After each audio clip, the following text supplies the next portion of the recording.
Hello everyone, welcome to our e learning platform Pinexis. जैसा कि हमने पिछली वीडियो में आपके लिए वीडियो सीरीज बनाना स्टार्ट किया था, जिसमें कि हमने पहली वीडियो बनाई थी करंट इलेक्ट्रिसिटी पे।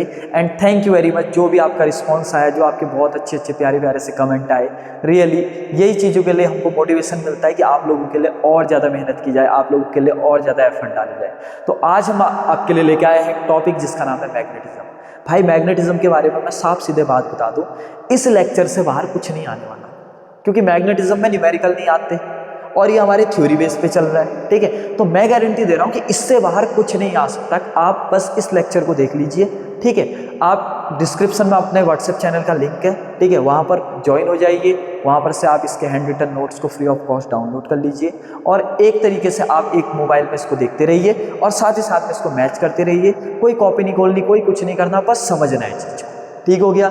और कोशिश करनी है कि ये 15-20 मिनट का जो भी अपना वीडियो जाएगा, 20 से लेकर 25 मिनट का, क्योंकि चैप्टर थोड़ा सा लंबा है, थोड़ा सा एक्सप्लेनेशन इसमें ज़्यादा है, इसके बाहर आपका कोई भी कॉन्सेप्ट नहीं आएगा, ये मेरी गारंटी है आपको। इतना आप मुझ पर ट्रस्ट रखिए। ठीक है, तो चलिए पढ़ते हैं भाई मैग्नेटिज्म।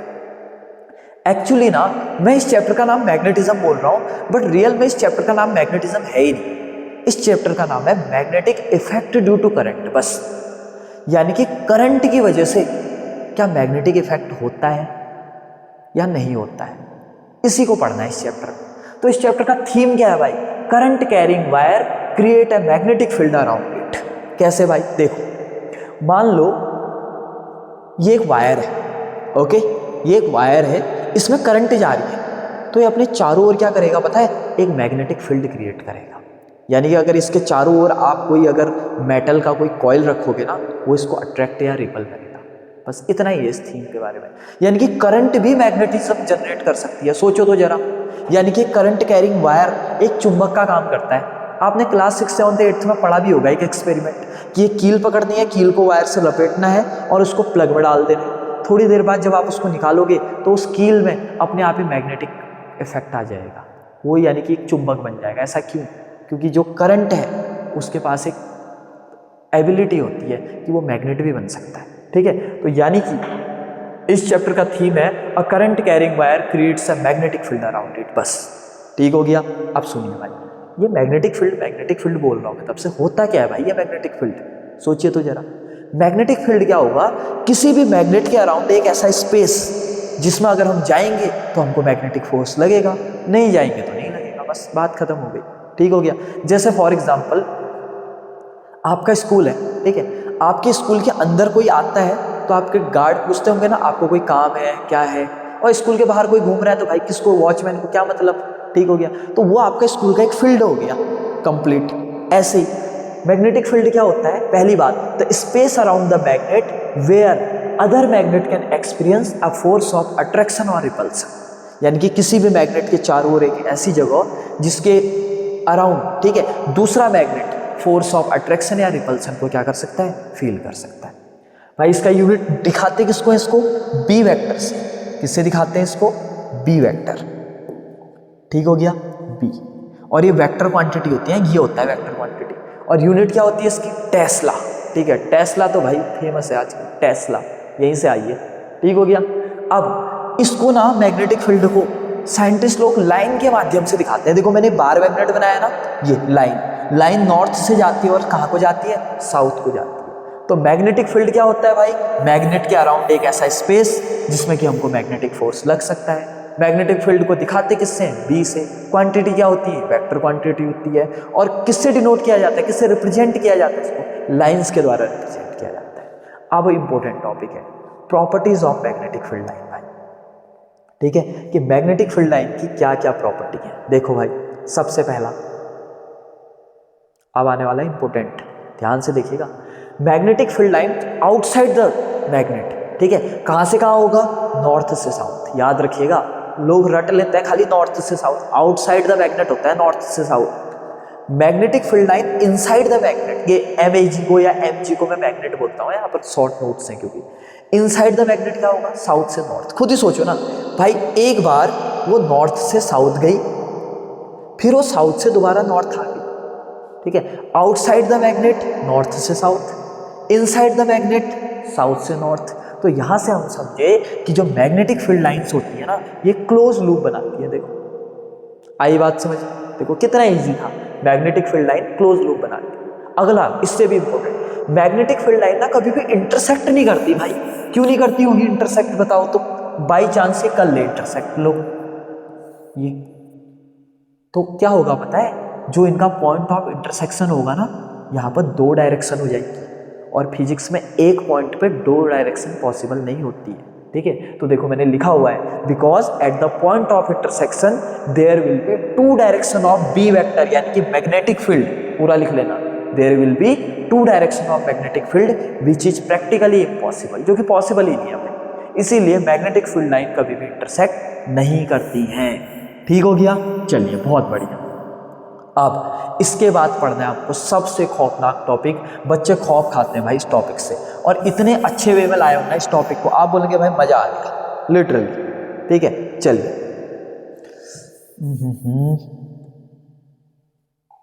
देखिए ये है आपका। ठीक है, तीन चीजें पढ़नी है हमको, मैं यहां पर बना भी देता हूं। ठीक है, क्या क्या पढ़ना है आपने? पहला पढ़ना ही है, मैं हाईलाइट कर रहा हूं, बस यहां तक खत्म हो गया। पहला पढ़ना ही है, ठीक है। दूसरा क्या पढ़ना है पता है? दूसरा पढ़ना ही है,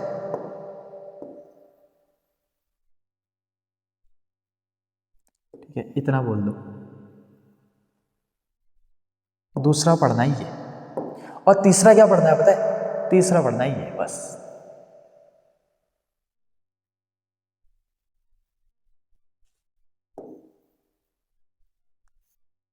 यही सबसे खतरनाक टॉपिक है, मैंने 3 डब्बे बना दिए बस, ये पढ़ना है, ये पढ़ना है, ये पढ़ना है। ठीक है, अब इससे भी सिंपल सुनो भाई, ये भी नहीं पढ़ना है, लो इसको भी सिंपल बना दो। देखो आपको एक ट्रिक पढ़ना है, अगर नंबर ऑफ टर्न बढ़ेगा तो करंट बढ़ेगा, और अगर करंट बढ़ेगा तो मैग्नेटिक फील्ड भी बढ़ेगा। उल्टा करो, अगर नंबर ऑफ टर्न घटेगा तो करंट घटेगा, और करंट घटेगा तो मैग्नेटिक फील्ड भी क्या होगा? घटेगा। बस आपको ये याद रखना है। ठीक है, एन बढ़ेगा तो आई बढ़ेगा, आई बढ़ेगा तो बी बढ़ेगा, एन घटेगा तो आई घटेगा, आई घटेगा तो बी घटेगा। बी क्या होता है? Magnetic field. अब तो याद कर लो यार, ठीक है, एग्जाम भी आने वाले हैं अब तो।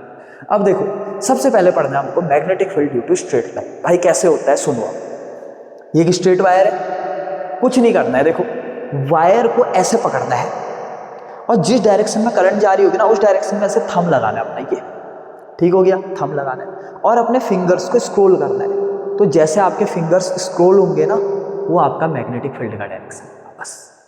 And this is called right hand thumb rule. ठीक है, लिखना है तो स्टेटमेंट लिख लीजिए। ठीक है, grip the wire such that your thumb points in the direction of current, then the direction in which your fingers will scroll that will give you the direction of magnetic field. ठीक हो गया, खत्म हो गया यहाँ पर, बस इतना ही था। अब देखिए यहाँ पर मैंने यहाँ पर ना एक भारी भरकम सा 12th क्लास का फॉर्मूला डाल दिया। ये क्यों पता है? ये आपके एग्जामिनर को डराने के लिए, कि उसको लगेगा भाई बच्चे तो पढ़ के आए हैं। ठीक है, अगर आपको याद नहीं होता तो कोई दिक्कत नहीं, मत करो याद, याद होता है तो अच्छी बात है। इसको बोलते हैं न्यू नॉट। ठीक है, mu naught i upon 2 pi r, ये फॉर्मूला है। भाई ये फॉर्मूला क्यों लिखा है? देखो आई ऊपर है, आर नीचे है, तो क्या समझे यहाँ पर? देखिए अगर करंट बढ़ेगा तो मैग्नेटिक फील्ड बढ़ेगा, देखो ऊपर लिखा रखा है। और दूसरा, अगर आर बी नीचे है, ठीक है, आर नीचे है, बी ऊपर है, इसका मतलब दूसरा ट्रिक हमेशा जिंदगी भर के लिए याद रखो, रेडियस बढ़ेगा तो मैग्नेटिक फील्ड घटेगा, और अगर रेडियस घटेगा तो मैग्नेटिक फील्ड बढ़ेगा। उल्टा होता है बस। एक ये याद कर लो, एक ये याद कर लो, बस खत्म हो गया तुम्हारा।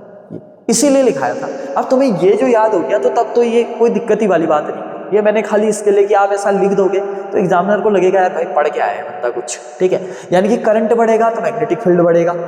ठीक हो गया। अब यहाँ पर मैं एक अच्छा सा क्वेश्चन देता हूँ आप लोगों को, देखो बहुत प्यारा सा क्वेश्चन।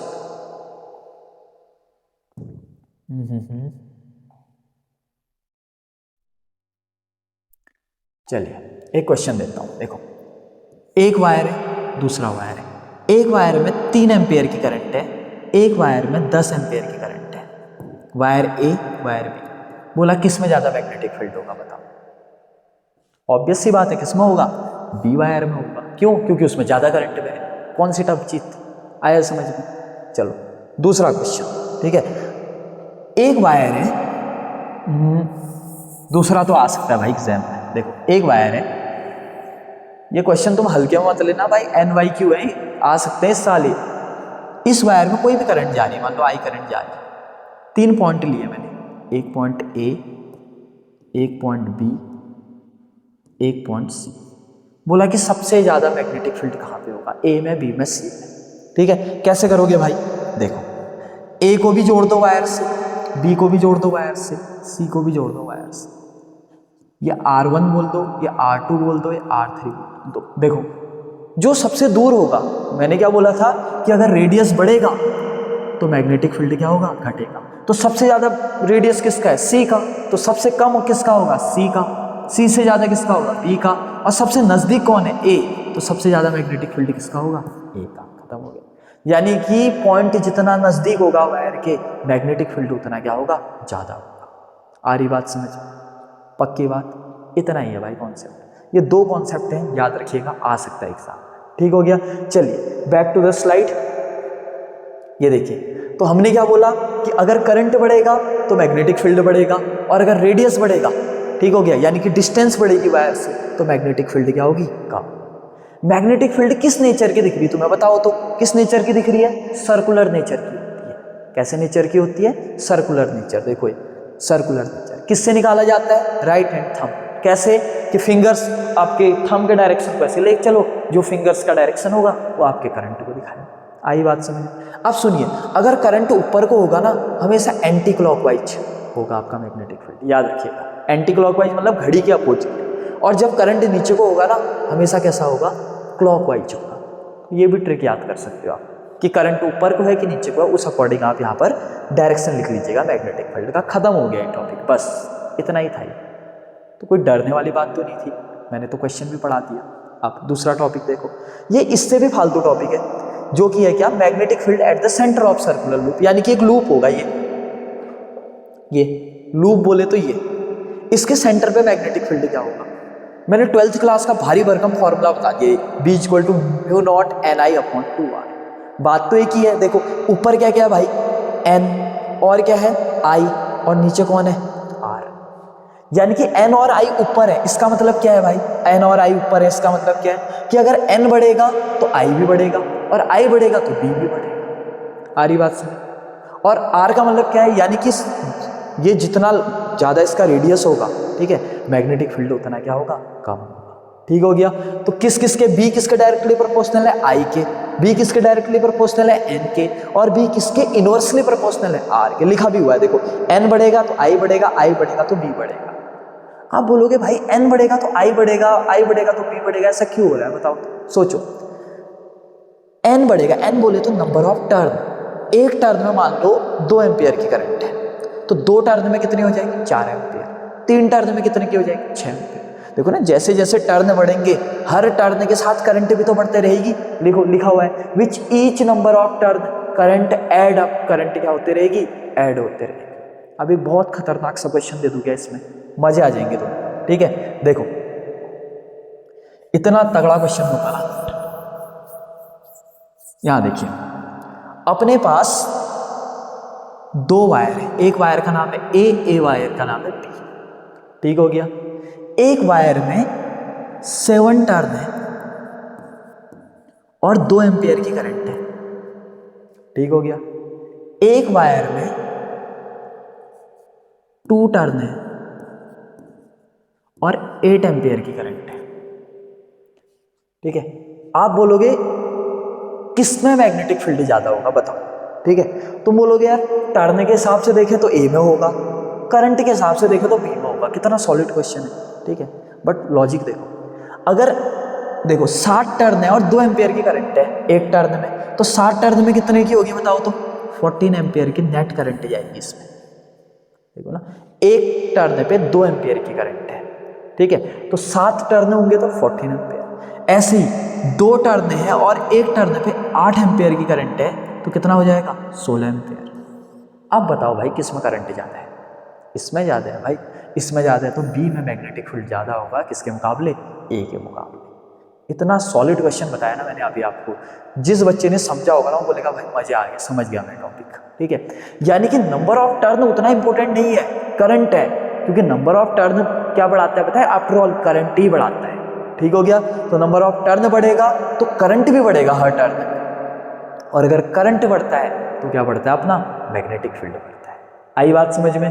तो ये कहानी भी हमने लिख दी। तो क्या क्या था लास्ट, नंबर ऑफ टर्न बढ़ेगा तो करंट बढ़ेगा, करंट बढ़ेगा तो मैग्नेटिक फील्ड बढ़ेगा, यही है सबसे लंबा टॉपिक इसका, ठीक है। और अगर रेडियस बढ़ेगा, ठीक है, तो मैग्नेटिक फील्ड क्या होगा, कम होगा। अगर आएगा एक का रेडियस है 10 मीटर, एक का रेडियस है 3 मीटर, तो किसमें मैग्नेटिक फील्ड ज़्यादा होगा, किसके सेंटर में, 3 मीटर वाले की। क्यों, क्योंकि उसका रेडियस क्या है, कम है, ठीक हो गया। अब इसके बाद नेक्स्ट टॉपिक आता है सोलेनॉइड। भाई सोलेनॉइड बच्चों के लिए खौफनाक टॉपिक। क्या होता है भाई सोलेनॉइड, बताओ। सोलेनॉइड ना कुछ नहीं होता, एक वायर होता है ऐसा ही, बड़े काम का वायर मिला है, इसको ऐसे लपेटा मारो, ठीक है, ऐसे लपेटा मारो और एक सिलेंडर बना दो, एक स्प्रिंग बना दो, इसको सोचो तो बड़ा सा एक स्प्रिंग है, उस स्प्रिंग को ही सोलेनॉइड कहते हैं। बस स्प्रिंग कुछ नहीं होता है, long cylindrical coil of wire. बस जब वायर को लपेटा मारा जाता है ना तो सोलेनॉइड बन जाता है आपका। ये बना हुआ है एक सोलेनॉइड, अगर ड्रॉ है जो बीच में लाइन डाल रखी है ना, ये मैग्नेटिक फील्ड है, सोलेनॉइड के अंदर चलती है। सोलेनॉइड एक बार मैग्नेट ही होता है, लिख भी लो अपनी कॉपी में, solenoid act as a bar magnet. चूंकि ये इलेक्ट्रिसिटी की मदद से बनता है, तारों के तो लपेटे मार रखे हैं, तार में करंट जा रही है, तो ये इलेक्ट्रोमैग्नेट भी होता है सोलेनॉइड एक, ठीक है। तो सोलेनॉइड एक बार मैग्नेट भी है, सोलेनॉइड एक इलेक्ट्रोमैग्नेट भी है, ठीक है। ये चीज इधर इंक्लूडेड नहीं है, मैंने आपको बता दिया। यहाँ भी सेम है, 12th क्लास का भारी वर्गम फॉर्मूला B = B0 क्यों लिखा है ये फॉर्मूला, क्योंकि n भी ऊपर है, I भी ऊपर है, यानी कि n बढ़ेगा तो I बढ़ेगा, I बढ़ेगा तो B बढ़ेगा। थक गया मैं इसको बताते बताते, यानी कि तीनों में एक ही फॉर्मूला है, तभी तो मैं एक ही स्क्रीन पे लेके आया आपको, ताकि ये बताने के लिए कि आप बस ये फॉर्मूला याद करो, आप तीनों में एक ही लॉजिक लगेगा, ठीक है। अब इंपॉर्टेंट बात है, सोलेनॉइड के अंदर क्या होती है मैग्नेटिक फील्ड, सोलेनॉइड के बाहर क्या होती है मैग्नेटिक। लिखो, सोलेनॉइड के अंदर ना मैग्नेटिक फील्ड क्या होगी, स्ट्रॉन्ग, दूसरा क्या है यूनिफॉर्म, और तीसरा क्या है पैरेलल। स्ट्रॉन्ग, यूनिफॉर्म, पैरेलल, ठीक है। और बाहर क्या होती है पता है, जीरो। वैसे एग्जैक्टली जीरो नहीं होती, ठीक है, बहुत कम होती है, लिख लेना बहुत कम, इसलिए मैंने नॉट इक्वल टू जीरो नहीं लिखा है। इतनी कम होती है ना कि उसको जीरो मान लिया जाता है, तो आंसर में जीरो होगा ना तो आप जीरो लिख लीजिएगा, या लिख लीजिएगा नेग्लिजिबली स्मॉल, बहुत ही कम होती है, ठीक हो गया। तो एग्जाम में आएगा भाई मैग्नेटिक फील्ड को कैसे बढ़ाया जा सकता है सोलेनॉइड के, तो बोलोगे या तो n बढ़ा दो या तो I बढ़ा दो, क्योंकि n बढ़ाओगे तब भी बढ़ेगा, I बढ़ाओगे तब भी बढ़ेगा। आया सोलेनॉइड। सोलेनॉइड एक बार मैग्नेट भी होता है और सोलेनॉइड एक क्या, इलेक्ट्रोमैग्नेट भी होता है, ठीक हो गया। यहाँ पर ये स्लाइड हमारी खत्म होती है। आई होप यहाँ पर तक का आपको पूरे अच्छे से समझ में आ गया, ठीक हो गया। चलिए भाई, जिसको ये समझ में आ गया ना, अब उसको कोई दिक्कत ही नहीं है भाई। अब अपने को पढ़ना है फोर्स इन अ वायर। अब आप बोलोगे भाई ये टॉपिक तो हमने एनसीईआरटी में पढ़ा ही नहीं, तभी तो अब आप यहाँ पढ़ रहे हो, देखो, क्योंकि एग्जाम में आया हुआ था भाई ये टॉपिक, और बच्चों की हालत खराब हो गई थी कहाँ से आया ये टॉपिक करके, ठीक है। अब देखिए टॉपिक में क्या बोलता है, एक फॉर्मूला याद करना है आपको, 12th क्लास का है, बट याद करोगे ना भाई फॉर्मूले, अच्छा रहेगा, ईजी रहेगा, क्योंकि एनसीईआरटी में दिए ही नहीं हुए हैं, ठीक है। और नहीं करने तो भाई क्या कह सकते हैं फिर उसके बाद, वो तो हमने साल भर में भी नहीं पढ़े, ठीक है। फॉर्मूला है F = BIL sin theta. B होता है मैग्नेटिक फील्ड, I होता है करंट, L होता है कंडक्टर का लेंथ, साइन थीटा हो गया एंगल। फॉर्मूला BIL, देखो bill, bill bill bill bill, चूहे का बिल, ठीक हो गया। तो इसको याद रखना ये, ठीक हो गया। तो F किस किस के डायरेक्टली प्रोपोर्शनल है, एग्जाम में आएगा, कैसे बढ़ाओगे मैग्नेटिक फोर्स को, या तो आप B बढ़ा दो, मैग्नेटिक फील्ड बढ़ा दो, या तो आप करंट बढ़ा दो, ठीक है, ये तो हमने पहले भी पढ़ा है, या आप वायर की लेंथ बढ़ा दो, जितना लंबा वायर होगा ना उतना ज़्यादा फोर्स भी लगाएगा। पिछले साल एग्जाम में क्या आया था पता है, कि फोर्स कब मैक्सिमम होता है, याद रखिएगा, जब करंट और मैग्नेटिक फील्ड आपस में क्या होता है, परपेंडिकुलर। लाइक जैसे कैसे दिखाऊंगा आपको, ये दिखाता हूँ, देखो चाकू है इधर पे, ठीक है, बहुत तगड़ी तगड़ी चीज़ें रखी हुई है मैंने यहाँ पर, देखो करंट ऐसे जा रहा, मैग्नेटिक फील्ड ऐसे जा रहा है, देखो, तो फोर्स मैक्सिमम होगा। बट अगर करंट भी ऐसे जा रहा और मैग्नेटिक फील्ड भी ऐसे जा रहा, पैरेलल है, तो फोर्स क्या होगी, मिनिमम होगी। आया एग्जाम में ऐसा आया था पता है, पिछले बार क्वेश्चन ऐसा आया था, क्वेश्चन कि फोर्स मैक्सिमम होगी कि नहीं होगी। ऐसे बी लिख दिया था उसने, मैग्नेटिक फील्ड लिख दिया था, और ऐसे कंडक्टर की लेंथ बना दी थी उसने, ये ऐसे करंट। सोचो तो कितने का एंगल बन रहा है, 90। और ये ड्रॉ देखते ही बच्चे हालत खराब हो गई थी, ये क्वेश्चन कहाँ से आ गया करके। ठीक हो गया, तो याद रखिएगा अगर परपेंडिकुलर होगा आई और बी, सोचो ना, एक लॉजिक सोचो, जहाँ को लेंथ होगी क्या वहीं को करंट भी होगी। सोचो ना, अब लेंथ ऊपर को है तो करंट दाएं को पता जाएगी, करंट भी तो ऊपर को ही जाएगी, लेंथ में ही तो करंट बहेगी। तो आप एक चीज और लिख सकते हो कि अगर लेंथ और बी आपस में परपेंडिकुलर हो गए, क्योंकि जहां को लेंथ वहीं को करंट, कोई दिक्कत नहीं है। या एफ मिनिमम कब होगा, जब लेंथ परपेंडिकुलर हो, सॉरी पैरेलल हो जाए किसके, बी के। ये दोनों एक ही बात हो, ऐसी ये दोनों भी एक ही बात हो, क्योंकि जहां को लेंथ होगी वहीं को करंट होगी। तो एफ मैक्सिमम कब होगा, जब करंट परपेंडिकुलर होगी मैग्नेटिक फील्ड के। ठीक है, और एफ मिनिमम कब होगा फोर्स, जब करंट पैरेलल होगी मैग्नेटिक फील्ड के। बस खत्म हो गया यहाँ पर। ठीक हो गया। अब इसके बाद बात करते हैं डोमेस्टिक सर्किट के बारे में। ठीक हो गया, चलिए भाई डोमेस्टिक सर्किट पढ़ते हैं भाई। ये तो फालतू सा है, 2 मिनट में खत्म कर देंगे अब इसको। देखो डोमेस्टिक सर्किट के बारे में अगर हम पढ़े, डोमेस्टिक सर्किट क्या हुई भाई, अपने घर में आने वाली सर्किट। अपने घर में आने वाले में ना, ये मेरा फेवरेट टॉपिक है, 2 मिनट में पढ़ाता हूँ मैं इसको। देखो 3 तरीके के वायर हमारे घर में लगते हैं। कितने वायर लगते हैं, 3। Live wire, neutral wire, earth wire. Live wire कैसा होगा, पॉजिटिव। कैसे कलर का होगा, रेड कलर का। देखा होगा ना एक रेड और ब्लैक कलर का वायर कॉम्बिनेशन आता है, वो रेड वाला लाइव वायर होता है। ठीक है। न्यूट्रल वायर कैसा होता है, नेगेटिव लेते हैं इसको। ठीक है, क्योंकि ये प्लस हो गया तो ऑब्वियस ही बात है ना, इसको माइनस ही लेना पड़ेगा, तभी तो इलेक्ट्रिकली न्यूट्रल बनेगा। ठीक है, तो न्यूट्रल वायर नेगेटिव, और ये कैसे कलर का होता है, जर्नल ब्लैक कलर का होता है। एक वायर और होता है जो कि होता है earth wire. Earth wire green colour का होता है। भाई ये अर्थ वायर क्या होता है, जब हमारे घर में ना एक्सेस आपका पोटेंशियल वो हो जाता है, मैग्नेटिक फील्ड आ जाता है, सॉरी एक्सेस करंट आ जाता है, तो ये उसको ग्राउंड में भेज देता है बस। ठीक है, आपने देखा होगा ना कई बार क्या होता है कि एक वायर होता है, उसको जहाँ पर ट्रांसफार्मर होता है ना, वहाँ से 2 वायर ऐसे जाते हैं जिनको कि ग्राउंड में वैसे वो कर दिया जाता है। हमको लगता है यार क्यों ही लगा रखे वायर, एक्चुअली ट्रांसफार्मर में जब कभी चार्ज एक्सेस हो जाएगा तो उसको ग्राउंड करने के लिए अर्थ वायर कहते हैं उसको। हमारे घर में भी होती है, अर्थिंग होती है हमारे घर में। कोई भी इलेक्ट्रिकल अप्लायंसेज लोगे ना, उसमें अर्थिंग का वायर होता है, पक्का होता है। ठीक है, क्या लिखा हुआ है, ग्राउंड्स एक्सेस या अनवांटेड चार्ज, याद रखिएगा। कैसे कलर का होता है, ग्रीन कलर का। ठीक है, अब अपने ना 2 तरीके के सर्किट होते हैं, एक होता है 15 एम्पेयर, एक होता है 5 एम्पेयर। देखो मैं आपको सिखाता हूँ, आपने ना घर में अपना देखा होगा, आपके घर में ऐसे सर्किट होगा जनरली, एक ऐसे स्विच होगा, ऐसे करके स्विच होगा, यहाँ पर इसके बटन्स होंगे, उसके नीचे ऐसे करके एक ऐसे पाइप गया होगा। वो पाइप आपको दिख भी सकता है, वो इनविजिबल दीवारों के अंदर भी हो सकता है। एक नीचे एक बड़ा सा एक चौड़ा स्विच होगा जिसमें खाली एक ही स्विच होगा बस, बड़ा सा, और एक ही बटन होगा। ये तो आपका नॉर्मल कॉर्ड हुआ। ठीक है, ये आपका पावर कॉर्ड हुआ। जो नॉर्मल कॉर्ड होता है ना भाई, ये 5 एम्पेयर का होता है। ये हल्के फुल्के काम करने के लिए होता है। हल्के फुल्के मतलब टीवी चला दी तुमने हल्की सी, मोबाइल चार्ज में लगा दिया, कोई म्यूजिक सिस्टम है उसको चला दिया, बस इतना ही।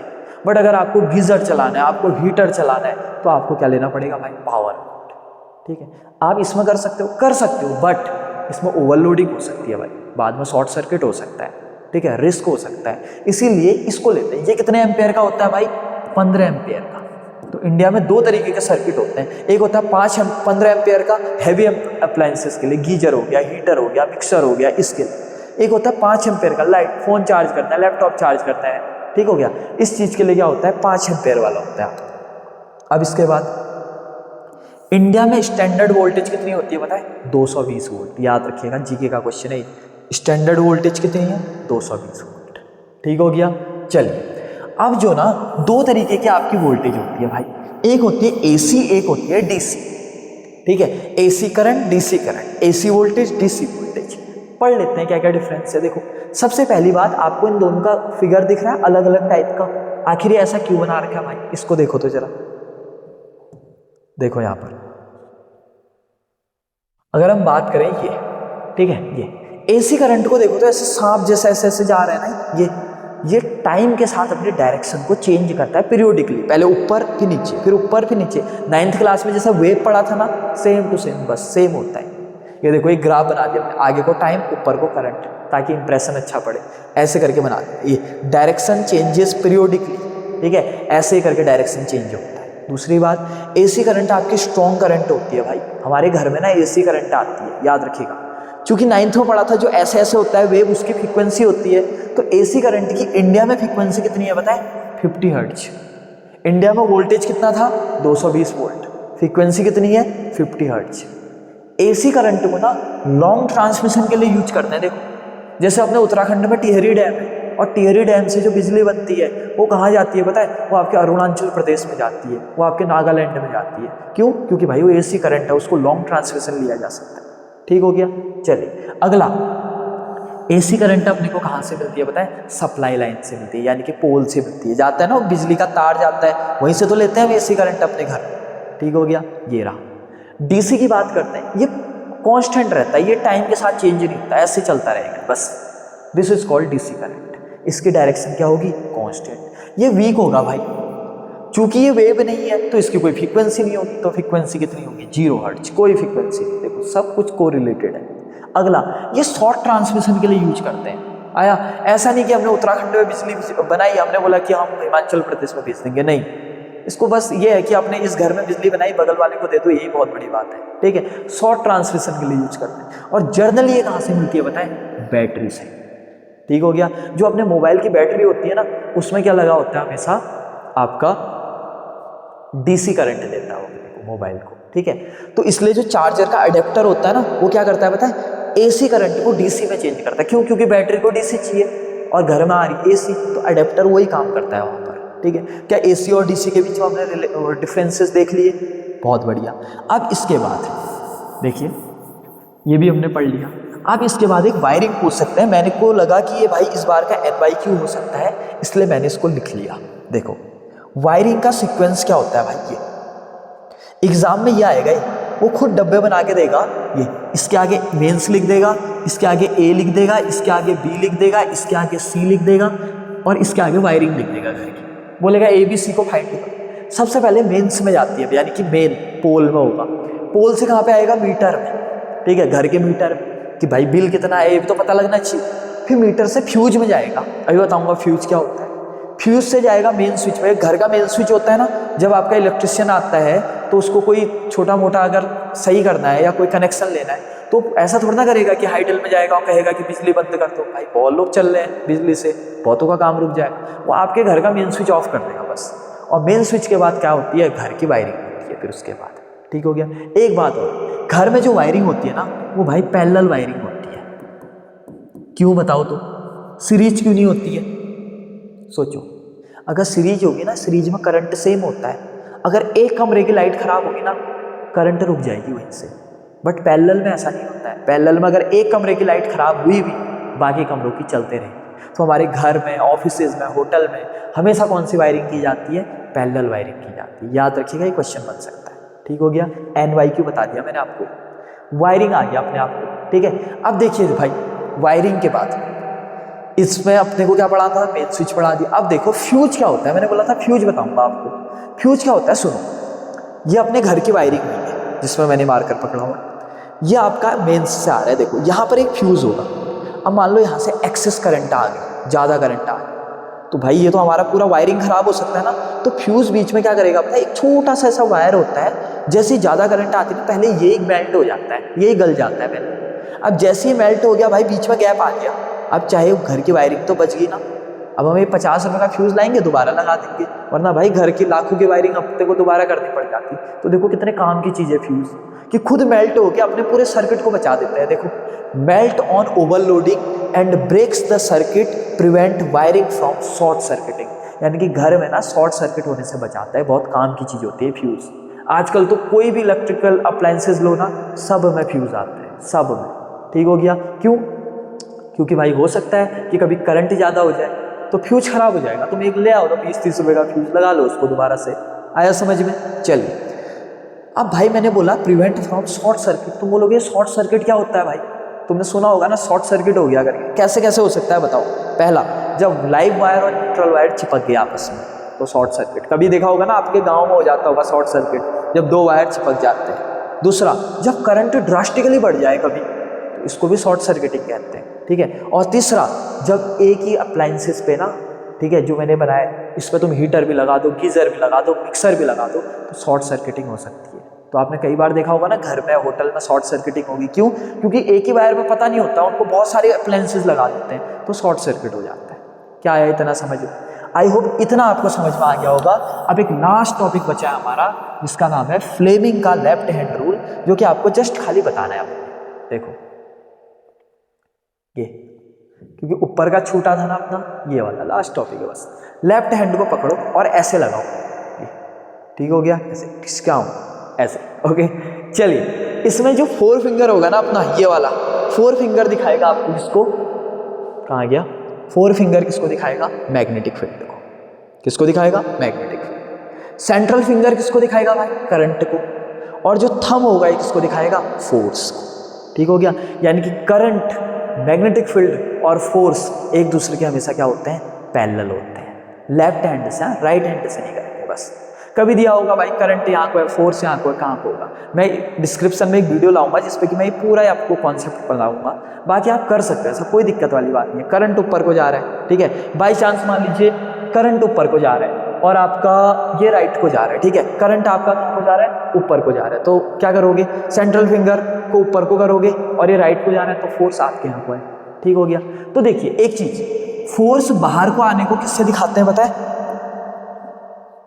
इससे। ये पॉइंट मतलब फोर्स बाहर को आ रहा है, याद रखिए। और क्रॉस का मतलब होता है फोर्स अंदर को जा रहा है, प्लेन ऑफ पेपर के बोर्ड के अंदर को जा रहा है। ठीक हो गया। तो ये बात याद रखिए, फोर्स बोलो या मैग्नेटिक फील्ड, इसका मतलब अंदर को जाना, इसका मतलब बाहर को। इसी का एक दूसरा मैंने बना रखा है, ये देखो राइट हैंड थप्पड़ रूल। इसमें क्या होता है सुनो, देखो एक राइट हैंड पकड़ो, जो आपका थंब ऐसे रखना है इसको, ये सबसे बेस्ट।